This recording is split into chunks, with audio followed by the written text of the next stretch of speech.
প্রিয় দর্শক বন্ধুরা, আপনাদের সবাইকে স্বাগতম আমাদের আজকের নতুন ভিডিওতে। আজ আমরা কথা বলবো কৃষির একটি অত্যন্ত গুরুত্বপূর্ণ বিষয় নিয়ে।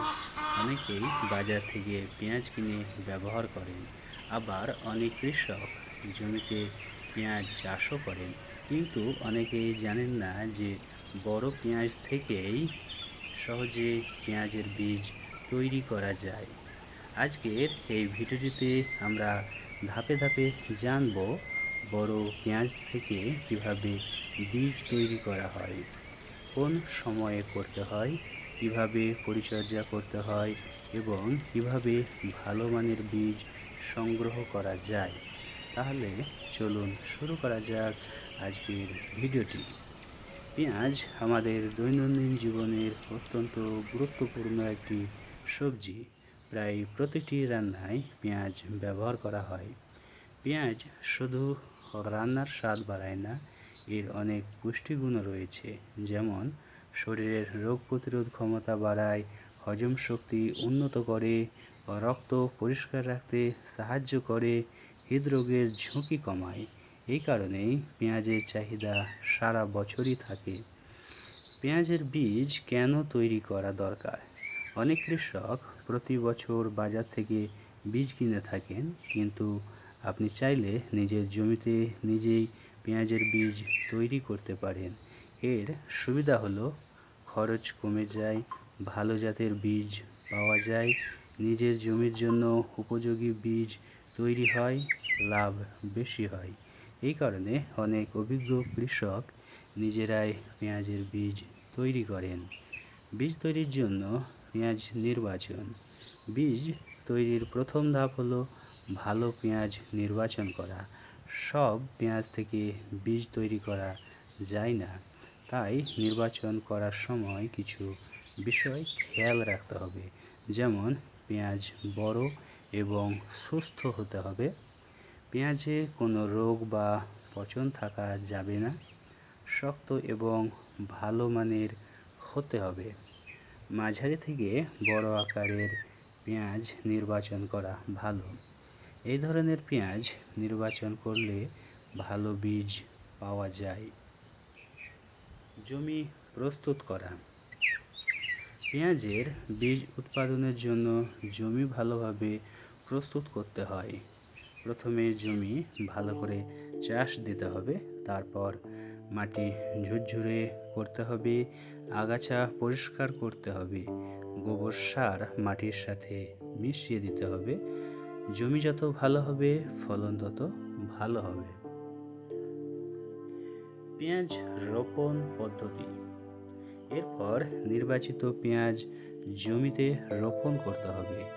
রোপণের সময় কিছু নিয়ম মানতে হবে, যেমন পেঁয়াজের উপরের অংশ একটু বাইরে রাখতে হবে, সারি করে লাগাতে হবে, গাছের মধ্যে প্রায় 20 থেকে 25 সেন্টিমিটার দূরত্ব রাখতে হবে। এইভাবে লাগালে গাছ ভালোভাবে বড় হতে পারে। সেচ ব্যবস্থা। পেঁয়াজ লাগানোর পর নিয়মিত জল দিতে হবে, তবে অতিরিক্ত জল দেওয়া যাবে না, কারণ বেশি জল দিলে পেঁয়াজ পচে যেতে পারে, গাছ দুর্বল হয়ে যায়, তাই প্রয়োজন অনুযায়ী সেচ দিতে হবে। সার প্রয়োগ। ভালো ফলনের জন্য সঠিক সময়ে সার দিতে হবে। সাধারণত ব্যবহার করা হয় গোবর সার, ইউরিয়া, টিএসপি, পটাশ। সঠিক পরিমাণে সার ব্যবহার করলে গাছ দ্রুত বৃদ্ধি পায়। ফুল আসা। কিছুদিন পর পেঁয়াজ গাছ থেকে লম্বা ডাঁটা বের হয়। এই ডাঁটার মাথায় গোলাকার ফুল আসে। এই ফুলগুলোই পরে বীজে পরিণত হয়। ফুল আসার সময় গাছের যত্ন খুব গুরুত্বপূর্ণ। পরিচর্যা। ফুল আসার সময় কিছু বিশেষ যত্ন নিতে হয়, যেমন আগাছা পরিষ্কার করা, নিয়মিত জল দেওয়া, রোগ পোকা নিয়ন্ত্রণ করা। যদি কোনো পোকা দেখা যায় তাহলে দ্রুত ব্যবস্থা নিতে হবে। বীজ পাকা, ধীরে ধীরে ফুল শুকিয়ে যায় এবং ভেতরে কালো রঙের বীজ তৈরি হয়। যখন ফুলের মাথা শুকিয়ে যায় তখন বুঝতে হবে বীজ প্রস্তুত। এই সময় খুব সতর্ক থাকতে হবে, কারণ বেশি দেরি করলে বীজ মাটিতে পড়ে যেতে পারে। বীজ সংগ্রহ, বীজ সংগ্রহ করার জন্য ফুলের মাথা কেটে নিতে হবে। তারপর রোদে শুকাতে হবে, হাত দিয়ে মাড়িয়ে বীজ আলাদা করতে হবে, পরিষ্কার করে নিতে হবে। এইভাবে সহজেই পেঁয়াজের বীজ সংগ্রহ করা যায়। বীজ সংরক্ষণ, বীজ সংগ্রহ করার পর সঠিকভাবে সংরক্ষণ করতে হবে। সংরক্ষণের নিয়ম: শুকনো জায়গায় রাখতে হবে, বায়ুরোধী পাত্রে রাখতে হবে, আর্দ্রতা থেকে দূরে রাখতে হবে। ঠিকভাবে সংরক্ষণ করলে বীজ অনেক দিন ভালো থাকে।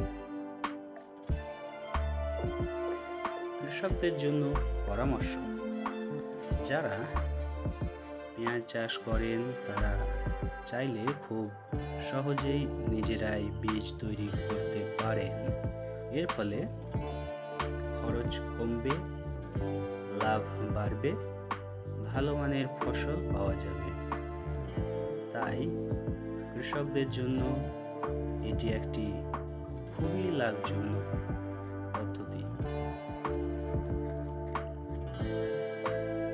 বন্ধুরা, আজকের ভিডিওটিতে আমরা জানলাম বড় পেঁয়াজ থেকে কিভাবে বীজ তৈরি করা যায়।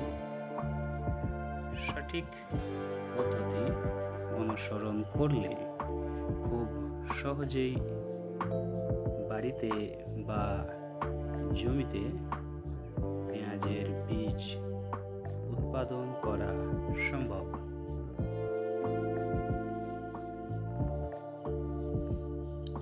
আশা করি এই তথ্যগুলো কৃষকদের অনেক কাজে লাগবে।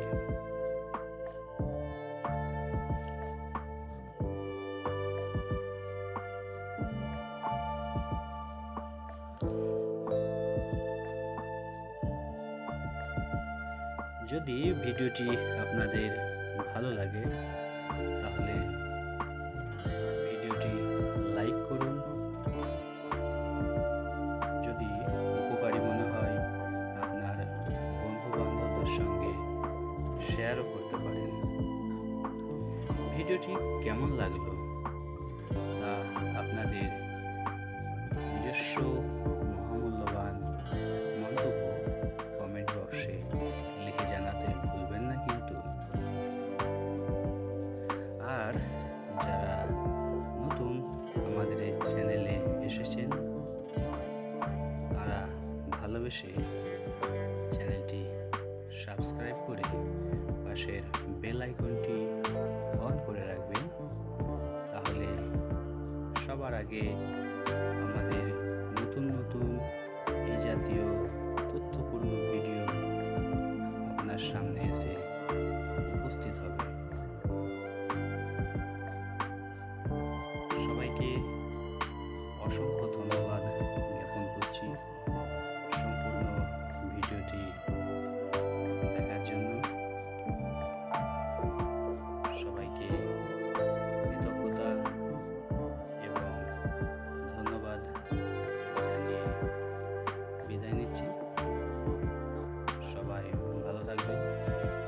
আবার দেখা হবে নতুন একটি তথ্যপূর্ণ ভিডিও নিয়ে।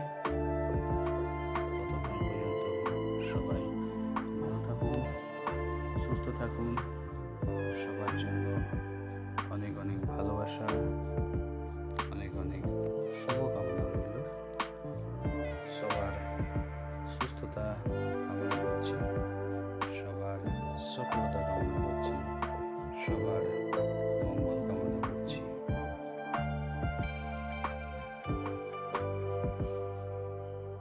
সবাইকে আবারও অসংখ্য ধন্যবাদ